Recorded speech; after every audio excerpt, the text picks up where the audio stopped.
50 మంది ఈ గ్రూప్ 1 లో జరిగినటువంటి ఒక అవకతవకలకు వ్యతిరేకంగా పోరాడి న్యాయబద్ధంగా ధర్మబద్ధంగా రాజ్యాంగబద్ధంగా గెలిచినటువంటి విద్యార్థి నిరుద్యోగులందరికీ కూడా శిరస్సు వంచి నమస్కారం తెలియజేస్తూ కృతజ్ఞతలు తెలియజేస్తా ఉన్నాం బీఆర్ఎస్ పార్టీ తరపు నుండి.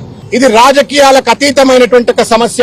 లక్షల మంది యొక్క జీవితాలతో ఇవాళ రేవంత్ రెడ్డి గారి యొక్క ప్రభుత్వం చెలగాటమాడుతూ ఇష్టం వచ్చినట్టుగా టీజీపీఎస్సీ లో ఉన్నటువంటి ఒక నియమ నిబంధనలన్నీ కూడా తుంగలో తొక్కి వాళ్ళ స్వంత పరీక్ష అయినట్టుగా ఇష్టం వచ్చినట్టు నిర్వహించి ఇవాళ చేయకూడని తప్పులన్నీ కూడా చేస్తున్నారు. నిన్న హైకోర్టు వాళ్ళకి చేతులెత్తి దండం పెట్టాలా, వాళ్ళ కాళ్లు కడిగి దండం పెట్టాలనిపిస్తా ఉంది హైకోర్టు వారికి. 227 పేజీల జడ్జిమెంట్ ఇచ్చినారు.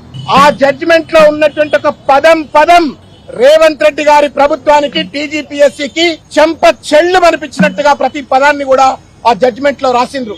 మానవత్వం ఉన్నటువంటి ఏ మంత్రి అయినా, ముఖ్యమంత్రి అయినా, ఐఏఎస్ ఆఫీసర్ అయినా, బ్యూరోక్రాట్ అయినా ఒకసారి ఆ జడ్జిమెంట్ చదివిన తర్వాత మాట మాట్లాడకుండా హైకోర్టు తీర్పును వెంటనే అమలు చేస్తూ మొత్తానికి గ్రూప్ 1 పరీక్షను మళ్ళా రీకండక్ట్ చేయవలసిన అవసరం ఉంది. అది హాల్ టికెట్ల వితరణ విషయంలో కావచ్చు, ఒకే సెంటర్ లో ఇష్టం వచ్చినట్టు అభ్యర్థులను సీరియల్ గా పెట్టడం కావచ్చు, ఒకే సెంటర్ లో ఇష్టం వచ్చిన ర్యాంకులు ఇవ్వడం కావచ్చు, తెలుగు మీడియం వాళ్ళ నోట్లలో మన్ను కొట్టే విధంగా వాళ్ళ జీవితాలు చెలగాటమాడే విధంగా వాళ్ళకు మార్కులు తక్కువ ఇవ్వడం కావచ్చు. ఇట్లా పుంకాలుగా ఆ జడ్జిమెంట్ లో ఉన్న అంశాలన్నీ కూడా చదివిన తర్వాత ఇది టీజీపీఎస్సీ కాదు, ఇది తెలంగాణ నిరుద్యోగుల పార్టీ శాపం అనేటువంటి రీతిలో కనబడ్డది. రేవంత్ రెడ్డి గారు, ఈ ప్రభుత్వం, ఈ టీజీపీఎస్సీ ఇద్దరు కూడా బాధ్యులనే విషయం కనబడ్డది. వాస్తవం ఏంటంటే గ్రూప్ 1 ఎగ్జామినేషన్ నోటిఫికేషన్ వచ్చినప్పటి నుండి విద్యార్థుల జీవితాలతో చెలగాటమాడుతా ఉన్నారు. జీవో 29 అని చెప్పని ఒక దొంగ జీవో పట్టుకొచ్చినారు. ఈ జీవో తప్పు.